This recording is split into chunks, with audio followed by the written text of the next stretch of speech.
Alhamdulillah, wassalatu wassalamu ala rasulillah.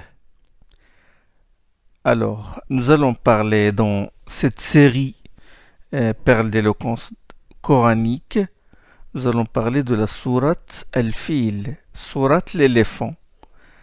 Cette sourate, l'idée autour de laquelle elle tourne, c'est le déjouement du complot ou la mise en échec d'un stratagème ourdi par les mécréants. Elle parle d'une histoire célèbre qui a eu lieu avec la naissance du prophète sallallahu alayhi wa sallam. En ce qui concerne le lien de correspondance, nous avons l'habitude dans chaque séance de cette perle d'éloquence, nous avons l'habitude de parler du lien de correspondance de la sourate avec la sourate qui la précède. Alors, lien de correspondance de cette sourate avec la sourate qui la précède, quelle est la sourate qui précède celle-ci, sourate al-Fil, c'est la sourate Al-Humaza. Al-Humaza. De quoi parle la sourate précédente? La sourate précédente, Allah il dit وَيْلٌ لِكُلِّ هُمَزَةٍ لُمَزَةٍ الذي جمع مالا وعدده يحسب أن ماله أخلده كلا لينبذن في الحطمة وما أدراك ما الحطمة نار الله الموقدة التي تطلع على الأفئدة إن عليهم مؤصدة في عمد ممددة. Alors la sourate al-Humaza, c'est-à-dire l'auteur du mimique hostile, Allah subhanahu wa ta'ala dit وَيْلٌ لِكُلِّ هُمَزَةٍ لُمَزَةٍ, malheur à tout auteur de mimique hostile détracteur. L'Umaza, c'est détracteur. Alladhi jama'a malan wa addada, qui amasse des biens qu'il compte et recompte. Yahsabu anna malahu akhlada, s'imagine-t-il que ces biens le rendent éternel? Kalla, oh que non. La yumbadanna fil hutama, c'est dans la hutama qu'il sera jeté. Wama adraka mal hutama, qu'est-ce qui te fait comprendre ce qu'est la hutama? Narullahi al-muqada, c'est le feu incandescent d'Allah, qui pénètre jusqu'au cœur, et qui sur eux se referme, sur eux, c'est-à-dire les mécréants, en gigantesque colonne. En méditant un peu cette sourate, nous constatons qu'elle décrit la perte de l'homme fortuné, de l'homme qui a beaucoup d'argent. الذي جمع مالا وعددا, dit Allah subhanahu wa ta'ala, qui amasse des biens qu'il compte et recompte.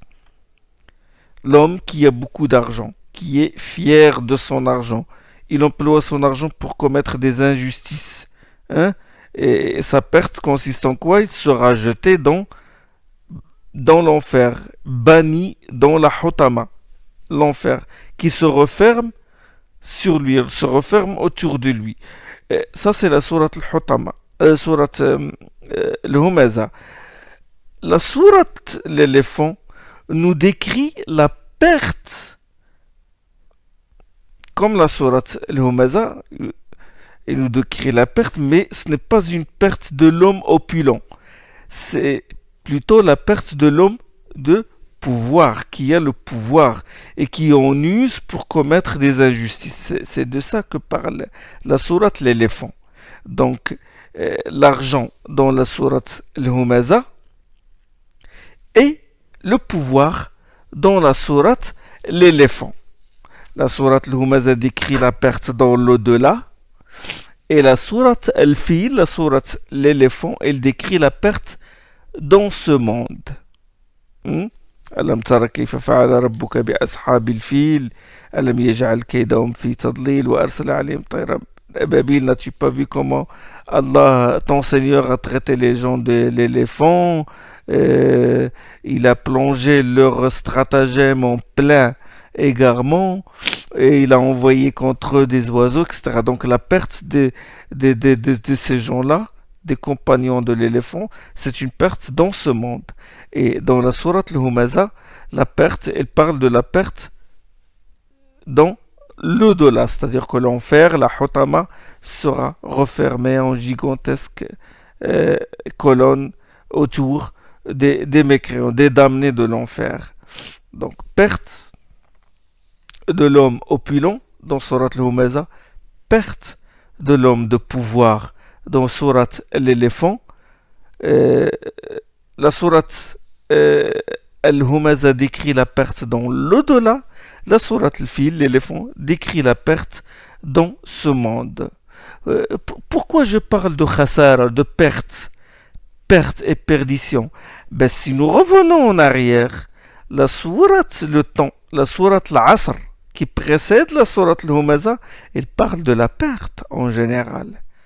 Allah il dit dans sourate l'Asr, وَالْعَصْرِ إِنَّ الْإِنسَانَ لَفِي خُسْرٍ إِلَّا الَّذِينَ آمَنُوا وَعَمِلُوا الصَّالِحَاتِ وَتَوَاصَوْا بِالْحَقِّ وَتَوَاصَوْا بِالصَّبْرِ. Allah il dit par le temps, l'homme est certes dans la perdition, exception faite de ceux qui croient, effectuent les œuvres salutaires, se conseillent mutuellement la vérité, se conseillent mutuellement la patience. Par le temps, l'homme est certes dans la perdition, c'est-à-dire dans la perte, que ce soit dans ce monde ou dans le delà, que ce soit à cause de l'argent ou à cause du pouvoir.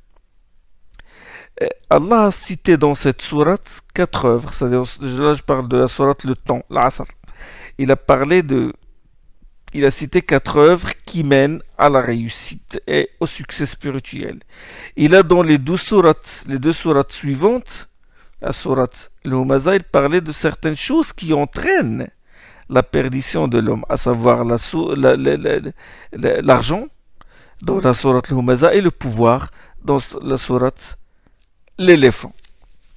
De même, chères sœurs, chers frères, il existe un point commun entre ces deux sourates, à savoir le blocage. Le blocage, l'enfermement, la rétention, l'enfermement dans un endroit précis. Dans la sourate al-Humaza, le habs est décrit, ou l'enfermement est décrit dans la fin. Dans la fin. Dans le dernier verset, ou dans les deux derniers.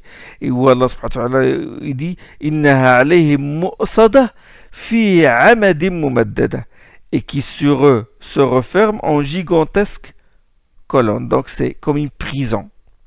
Les mécréants seront bloqués et emprisonnés en enfer. La sourate l'éléphant est liée aussi au blocage et à l'enfermement et au habs. Hein? Elle est liée à cela dans son début. Allah dit au début de cette sourate, n'as-tu pas vu comment ton Seigneur a traité les gens de l'éléphant? Alam tara kayfa fa'ala rabbuka bi ashabil fil. Mais qu'est-ce qu'Allah a fait des gens de l'éléphant? Qu'est-ce qu'il a fait de... La première chose qu'il a faite, si nous revenons à l'histoire ou dans les traditionnels, le premier châtiment qu'il leur a infligé, c'est qu'il les a bloqués. Il a bloqué l'éléphant. Ou les éléphants. Il les a bloqués. Il a empêché les éléphants d'avancer vers la Kaaba pour la détruire. Les soldats, ils avaient essayé de pousser les éléphants, mais ils refusèrent de se diriger vers la Kaaba. Donc c'est un blocage. D'ailleurs, l'endroit où l'éléphant fut empêché d'avancer, où il fut retenu prisonnier, cet endroit fut appelé Batn Muhassir. Batn Muhassir. Batn, c'est la vallée. Et Muhassir vient du verbe hasara, qui signifie bloquer. Cet endroit, c'est un endroit qui est situé entre Mina et Muzdalifa. Et quand le prophète sallam arriva à cette vallée, ça c'est lors du pèlerinage d'adieu, quand il arriva à cette vallée Batn Muhassir, il secoua sa chamelle et accéléra la marche. Ça, ce hadith se trouve dans le Sahih de Muslim. Ce qui a retenu l'éléphant prisonnier dans la vallée est capable d'enfermer les tyrans et les riches insolents dans le feu de l'enfer. Ça, en ce qui concerne les liens de correspondance entre cette sourate, la sourate l'éléphant, et la sourate al-Humaza. Parlons maintenant du lien de correspondance entre le début de la sourate l'éléphant et la fin de la sourate l'éléphant. La sourate l'éléphant a commencé par Alam Tara. N'as-tu pas vu? C'est une question sous forme interro négative. Il y a la Hamza la hamza, le a, alam tara, qui introduit l'interrogation. Hamzat al-istifham en langue arabe. C'est une particule interrogative, comme la hamza dans le verset, par exemple, le verset dans Surat al-Baqarah, où Allah dit à propos des mécréants, قالوا أنؤمن كما آمن السفهاء. Est-ce que nous croyons comme ont cru les insensés? أنؤمن, il y a le verbe نؤمن, nous croyons, et puis il y a la hamza, il commence par a, qui est une hamza interrogative, c'est une particule interrogative. Là, il y a alam tara, il y a a et puis lam. Alam tara, c'est une question qui exprime l'étonnement. Istifham ta'ajjubi. C'est une question qui exprime l'étonnement, qui implique que l'affaire ou l'événement dont on s'enquiert est un événement de grande importance. Quel est cet événement? C'est l'histoire des gens de l'éléphant. Alam tara. كيف فعل ربك بأصحاب الفيل.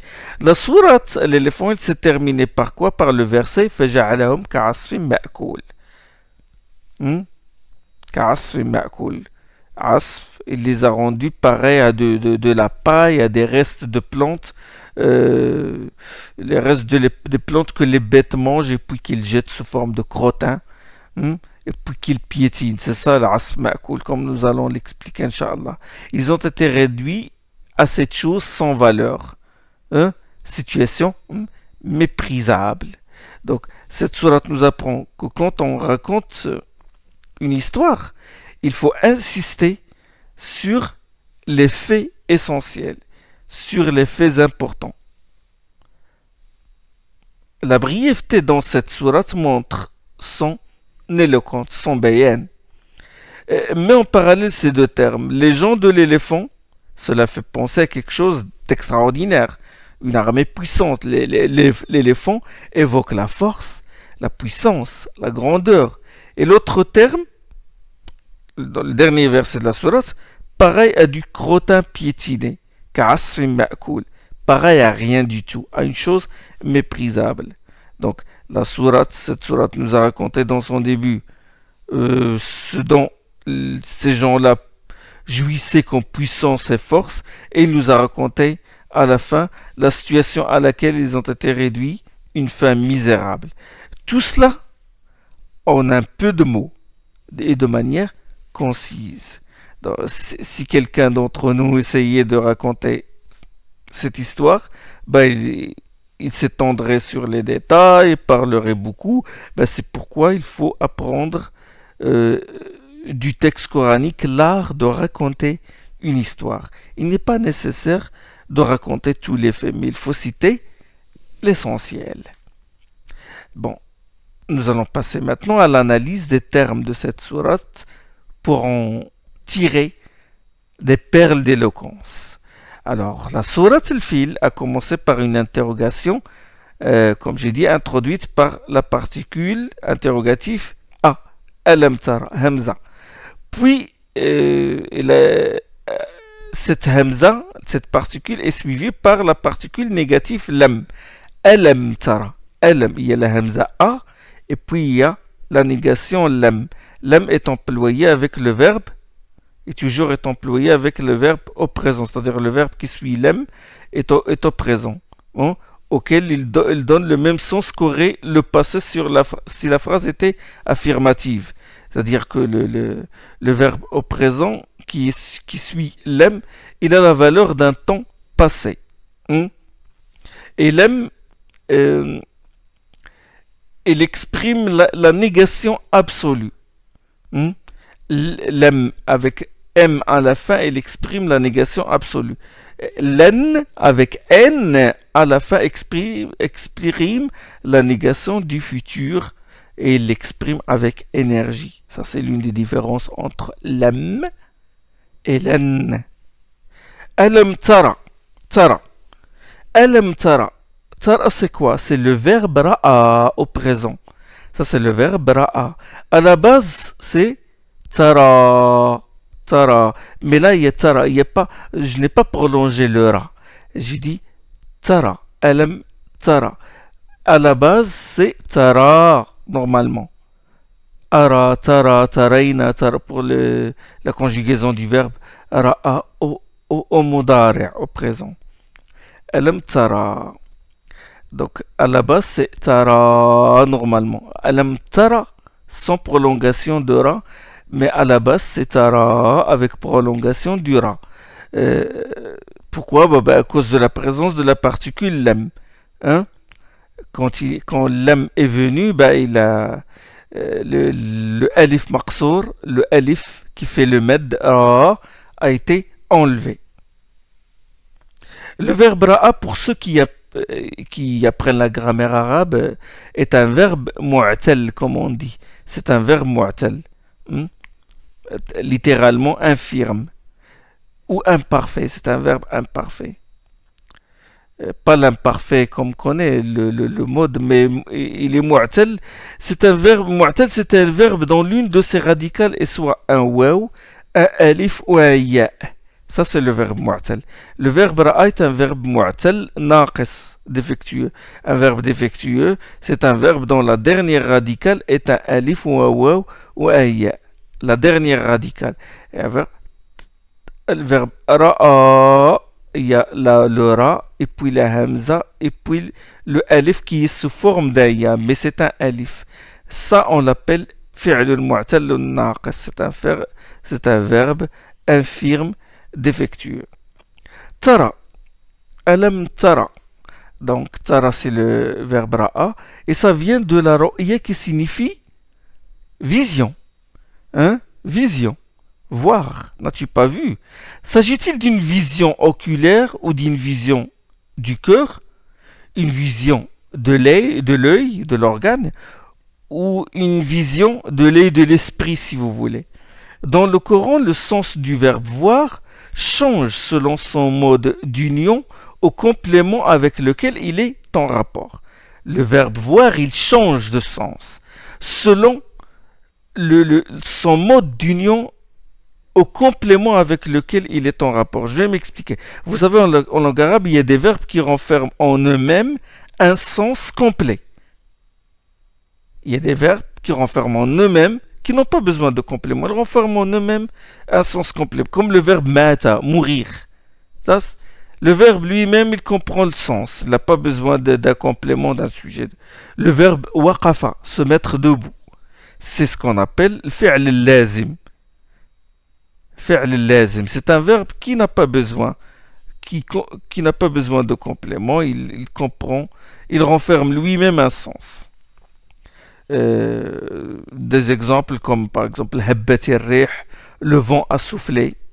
Bon, le vent a soufflé. Souffler, c'est un verbe. Le verbe habba, c'est un verbe lazim. Il existe des verbes qui, pour que leur sens soit complet, exigent un complément. Il existe des verbes, pour la plénitude du sens, exigent un complément. Si je dis par exemple, Bellala al-mataru, la pluie a mouillé. Qu'est-ce qu'il a mouillé, la pluie? Le sens reste incomplet. Il faut un complément. Si je dis maintenant Bellala al-mataru al-arda, la pluie a mouillé la terre, là le sens devient complet. Ce verbe-là est appelé verbe muta'addi. C'est un verbe, le fi'l muta'addi. C'est comme le transitif et l'intransitif en langue française. Un grand nombre de verbes peuvent être employés tantôt comme lazim et tantôt comme muta'addi, c'est-à-dire un même verbe.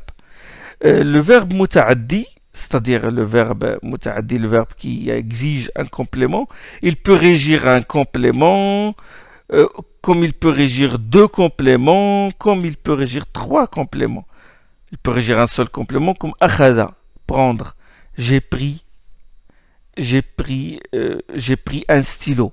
Donc le stylo c'est le complément. Akhadtul qalama, c'est un verbe muta'addi, c'est un verbe transitif si vous voulez. Le verbe c'est prendre et puis il y a le complément stylo. Il y a des verbes qui régissent deux compléments. Ils ont besoin de deux comme hasaba, comme le verbe zanna, hasaba, j'ai pensé. Hein? Hasibtu shay'a kaza, j'ai considéré telle chose de telle façon. Et ce verbe-là, il régit 2 compléments. Et il existe des verbes qui régissent 3 compléments.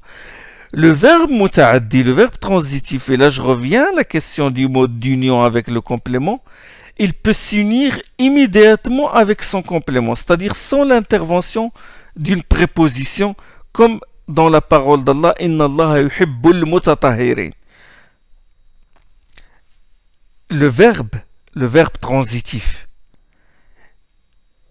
il peut s'unir immédiatement avec son complément. Vous allez comprendre.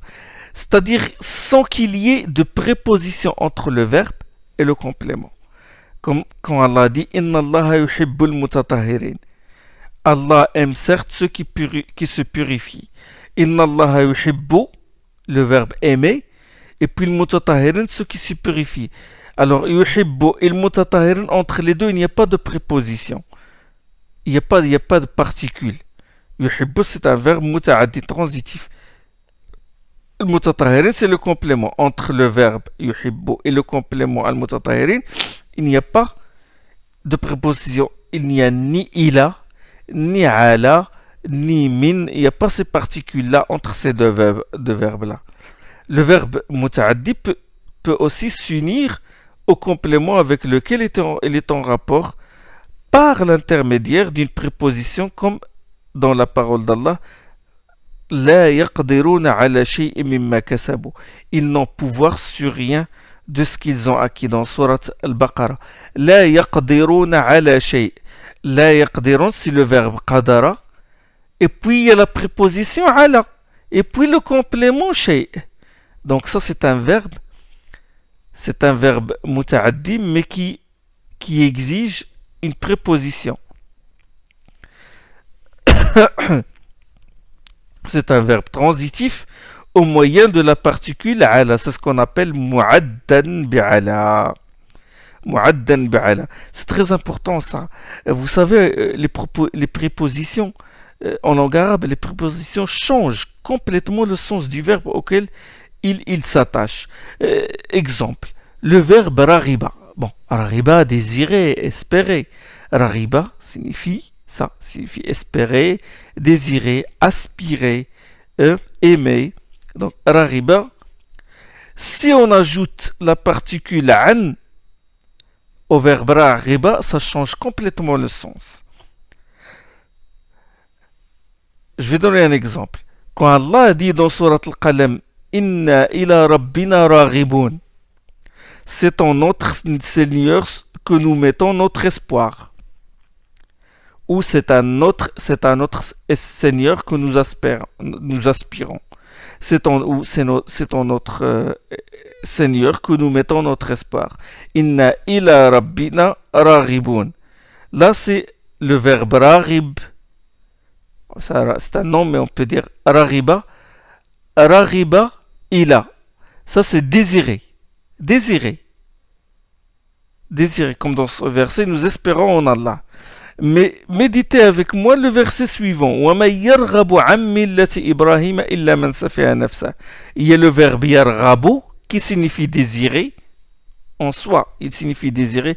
Mais puisqu'il a été suivi par la particule, la préposition an, ça a changé complètement le sens et c'est devenu mais qui donc désirerait? Non. Mais qui donc renoncerait à la confession d'Ibrahim, si ce n'est celui qui ignore sa propre âme. Donc le verbe désirer, quand il a été suivi, le verbe raghiba, il a été suivi par la préposition an, il a complètement changé de sens. Il a pris un sens contraire. Et ce n'est plus le verbe, ce n'est plus le sens de désirer, mais c'est renoncer, carrément. C'est renoncer. C'est renoncer. Donc les prépositions changent le sens de verbe. Revenons maintenant au verbe voir. Dans notre sourate, Alam tara, n'as-tu pas vu? Le verbe voir. Son sens change selon la présence ou l'absence de la particule qui l'unit au complément. Il change comme tout autre verbe. Si je te demande par exemple, si je te dis, n'as-tu pas vu un tel? N'as-tu pas vu Zaid? Alam tara fulanan? ça veut dire quoi? Ça a le sens de vision oculaire, c'est-à-dire n'as-tu pas vu de tes propres yeux. Mais en cas de présence de cette particule, le sens change selon la préposition elle-même. Bon, il y a le verbe voir et la préposition qui vient après. Le sens du verbe voir peut changer en fonction de la préposition qui suit. C'est-à-dire si cette préposition est ila ou li, ça change. Prenons l'exemple du verset suivant. Où Allah il dit أولم يروا إلى الطير فوقهم صافات ويقبضن ما يمسكهن إلا الرحمن. Dans la sourate la royauté. أولم يروا إلى الطير فوقهم صافات ويقبضن ما يمسكهن إلا الرحمن. أولم يروا إلى. C'est le verbe voir suivi de la préposition ila. N'ont-ils pas vu les oiseaux au-dessus de leur tête déployer leurs ailes et les reployer sans rien qui les soutienne, si ce n'est le tout miséricordieux? Dans Surat al-Mulk, awalam yaraw ila at-tayri fawqahum saffat. Yaraw ila, verbe transitif au moyen de la préposition ila. C'est une vision là, quand c'est voir. Et puis la préposition ila, il s'agit d'une vision qui conduit à la méditation. C'est ça le sens de voir dans ce verset. Ra'a ila veut dire voir en méditant. Dans ce verset de la sourate Al-Fil, Alam tara, n'as-tu pas vu? Allah s'adresse au prophète sallallahu alayhi wa sallam.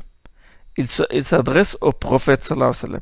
Cet événement, l'histoire de l'éléphant, est arrivé l'année où le prophète sallallahu alayhi wa sallam était né. Le prophète sallallahu alayhi wa sallam n'a pas vu ce qui s'était passé. Il n'a pas vu ce qui s'était passé. Cette année-là, il venait de naître. Donc, Alam tara, quand Allah s'adresse au prophète sallallahu alayhi wa sallam en lui disant Alam tara, n'as-tu pas vu? Ça a le sens de Alam ta'lam, n'as-tu pas su? N'as-tu pas su? Il ne s'agit pas d'une vision oculaire, mais d'une vision spirituelle, intellectuelle. Ça, c'est courant dans le Coran. Pourquoi Allah a dit n'as-tu pas vu Alam tara et il n'a pas dit n'as-tu pas su Alam ta'lam? Certes, le prophète sallallahu alayhi wa sallam n'a pas assisté à cet événement. Il venait de naître cette année-là. Mais il a rencontré des gens qui avaient assisté à cet événement. Et il a entendu plusieurs témoignages concordants garantissant à coup sûr la véracité et l'authenticité de cet événement. Cela signifie que si la science au sujet de quelque chose est prouvée par des arguments solides et évidents, et elle est prouvée par des témoignages concordants et clairs, elle est considérée comme étant une vision. C'est-à-dire qu'elle procure la même certitude que procure la vision. Ça, c'est une leçon à tirer de ce passage-là. Ça, c'est une réponse aussi à ceux qui disent que les témoignages concordants d'un nombre élevé de personnes n'apportent pas la certitude. C'est une réponse aux négationnistes en général. Il existe des négationnistes au sein de la communauté musulmane qui attaquent le fiqh, ils attaquent la science du hadith en alléguant qu'ils ne sont que présomptions. Il dit écoutez, le hadith c'est que des présomptions, des conjectures, le fiqh c'est que des conjectures, rien n'est sûr dans tout cela, et ce sont surtout les théologiens du kalam et leurs adeptes. Parmi les rationalistes, les théologiens du kalam, ce sont des philosophes, les théologiens musulmans qui s'inspirent de la philosophie grecque en particulier. Et les aqlaniyin, les rationalistes, les courants rationalistes. Ils font douter, ces gens-là font douter les gens sur l'authenticité et la fiabilité du fiqh et de la science du hadith. À propos du hadith, comme vous le savez, quand un hadith est rapporté par une pluralité de rapporteurs dignes de confiance, du début à la fin de la chaîne, de sorte qu'il soit impossible qu'ils aient pu se mettre d'accord entre eux pour mentir, ce hadith-là est au plus haut degré d'authenticité canonique. Et l'information qu'il contient est vraie, c'est une information sûre. D'ailleurs, un hadith rapporté par une seule chaîne de rapporteurs dignes de confiance est un hadith authentique. Donc, la science peut prendre la place de vision quand les témoignages concordent. Allah dit, n'as-tu pas vu Alam Tara, pour montrer que cette histoire est bel et bien vraie. Elle a été racontée comme elle est. Elle a été racontée comme elle est par un grand nombre de gens, sans modification ni changement. Certains de ces gens sont encore en vie, c'est-à-dire du vivant du prophète sallam. Le prophète sallam les a vus, les a rencontrés. Le prophète sallam peut même les interroger sur cette histoire. C'est une histoire vraie, comme si on la voyait, comme si on y était un témoin oculaire. Il est vrai qu'un événement de taille a plus d'effet sur ceux qui y ont assisté que sur ceux qui en ont été informés. Ça, c'est une réalité. Mais Allah, par cette question, n'as-tu pas vu? Il vise à ce que son prophète, sallallahu alayhi wa sallam, ravive en lui le sentiment d'être touché par cet événement, comme s'il l'avait vécu et y avait assisté réellement. Bien sûr, ce discours est général. Il s'adresse à tout musulman. Alam tara kayfa fa'ala. Alam tara, n'as-tu pas vu comment? N'as-tu pas vu comment? Donc, le verbe voir est suivi de cette particule qui est comment, kayfa. Kayfa, c'est quoi? C'est un nom indéclinable. C'est ce qu'on appelle mabni. Mabni. Kayfa. Alam tara kayfa. Kayfa, ça peut le traduire par comment. C'est comme un adverbe, kayfa. Il ne change pas, c'est un nom indéclinable. Fi mahalli nasbin maf'oulun bih. Il prend la place du complément. Il a la valeur du complément. Et ça, c'est un style qui éveille, qui suscite l'intérêt, qui éveille la curiosité, qui attire l'attention vers ce qui va être dit. La forme interrogative suivie du comment, ça c'est « n'as-tu pas vu comment ?» Ça c'est « usloub tashwiq ». C'est un style qui éveille la curiosité. Et bon, kayfa, qu'on peut traduire par comment. Kayfa est un nom dont on se sert pour s'interroger sur l'état de quelqu'un ou de quelque chose. On dit kayfa ant, comment vas-tu? Kayfa asbaht, comment vas-tu ce matin? Comment tu t'es réveillé? Kayfa ant, ça c'est pour s'enquérir, pour s'interroger sur l'état de quelqu'un.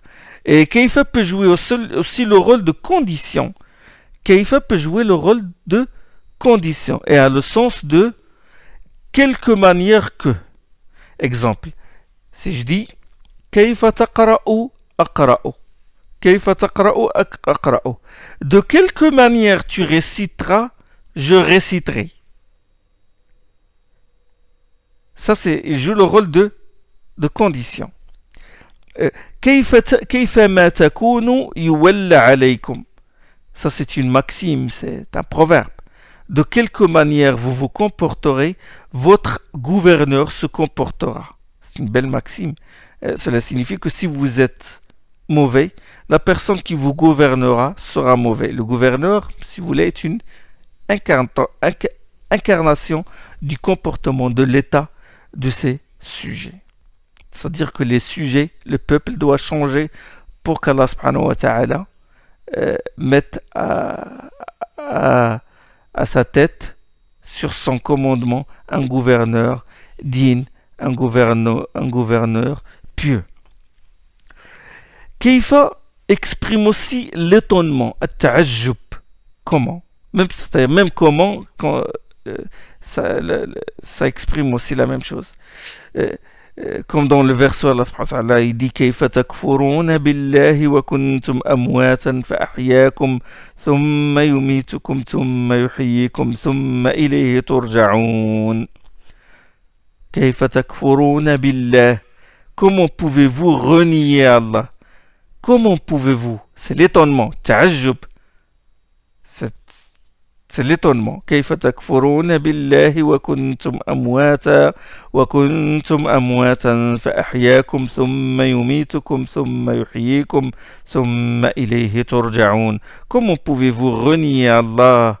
Comment pouvez-vous renier Allah alors que vous étiez mort et qu'il vous a vivifié? Vous étiez mort, c'est-à-dire vous étiez terre, ou vous étiez mort dans les reins de Adam alayhi salam, alors que vous étiez mort et qu'il vous a vivifié et qu'ensuite il vous fera mourir et vous revivifiera une deuxième fois, une seconde fois, puis vous serez ramené vers lui. Comment? Comment pouvez-vous renier Allah? Ça c'est ta'ajjub, c'est l'étonnement. Alors dans ce verset, Alam tara kayfa exprime quoi? Dans ce verset, dans la sourate l'éléphant, ben ce verset, cet adverbe kayfa exprime l'étonnement. C'est-à-dire, là, on parle d'un événement extraordinaire. Allah aurait pu dire Alam tara ma fa'ala rabbuk. Allah aurait pu dire as-tu su ou as-tu vu ce que ton Seigneur a fait? Ce que ton Seigneur a fait. Mais là, il a employé l'adverbe kayfa pour faire sentir que l'événement est grandiose.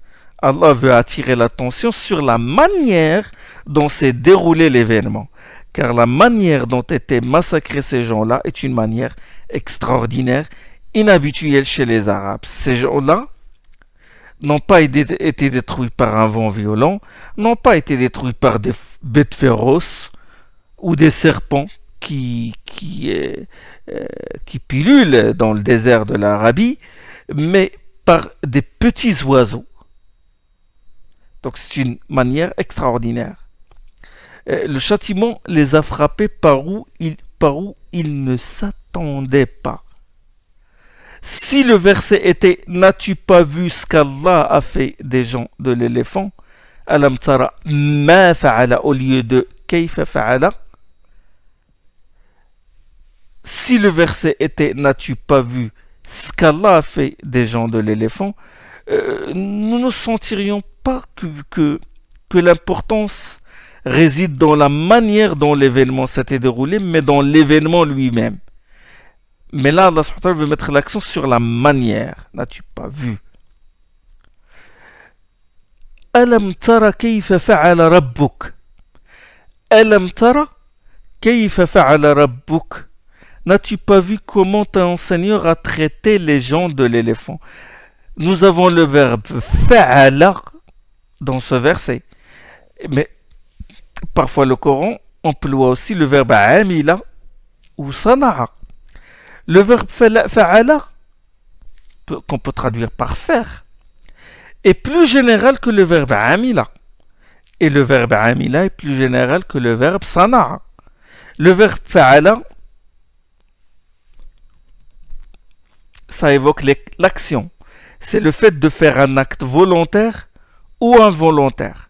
Fa'ala, c'est le fait de faire un acte volontaire ou involontaire. Tandis que amila est toujours un acte volontaire. Amila, c'est œuvrer, si vous voulez. Ou faire un acte volontaire. Méditez avec moi ce verset. وَوُفِّيَتْ كُلُّ نَفْسٍ مَا عَمِلَتْ وَهُوَ أَعْلَمُ بِمَا يَفْعَلُونَ.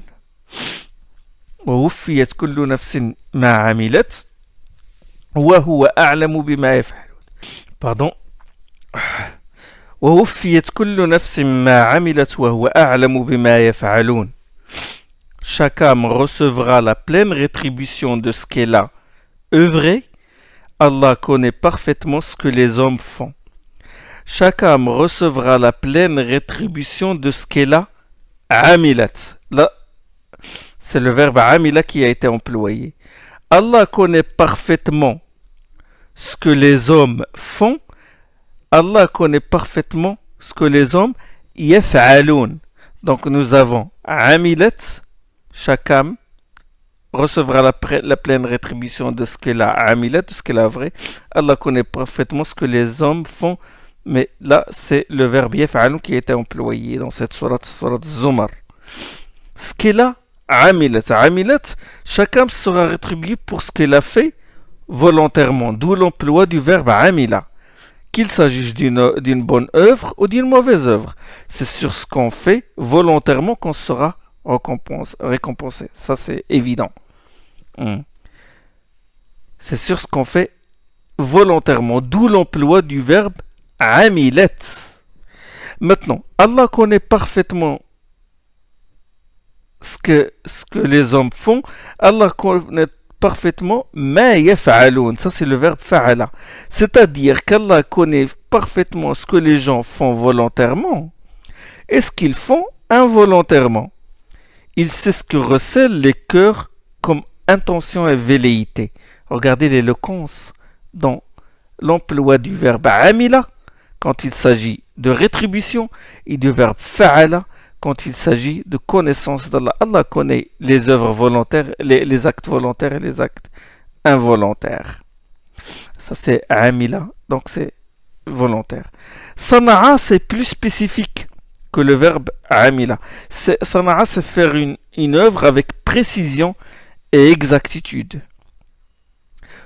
Autre différence entre fa'ala et amila, c'est qu'il est possible d'attribuer le fi'l ou le verbe fa'ila aux animaux et au corps inanimé. On dit هذا من فعل الرياح أو الرياح فعلت أضرارا. Le vent a causé des dégâts, a fait des dégâts.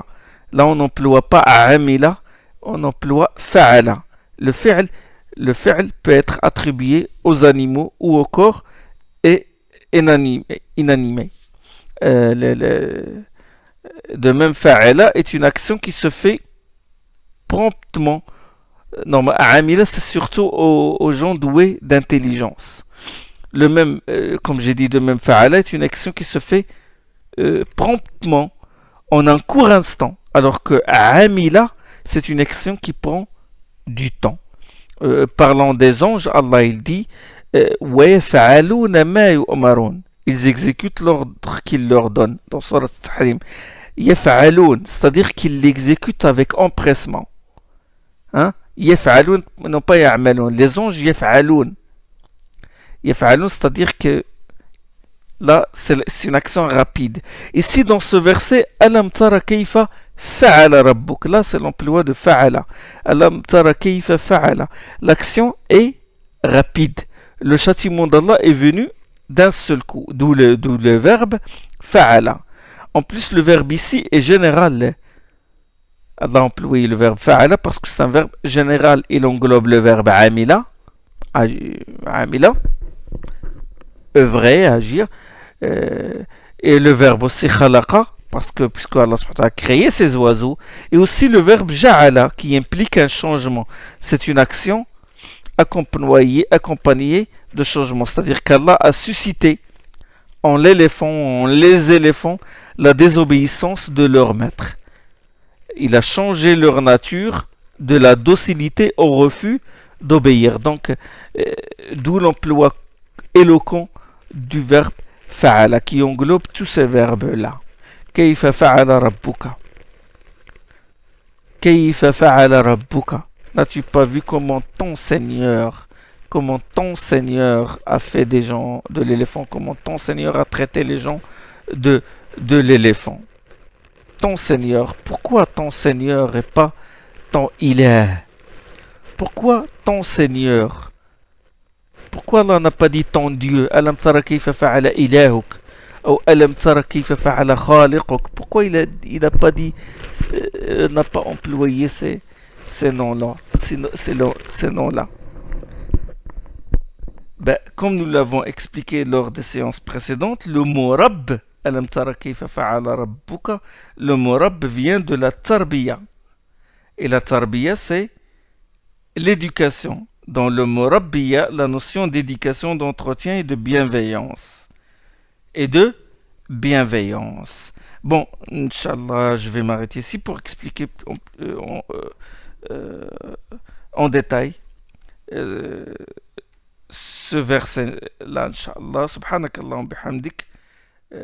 أشهد أن لا إله إلا أنت أستغفرك وأتوب إليك.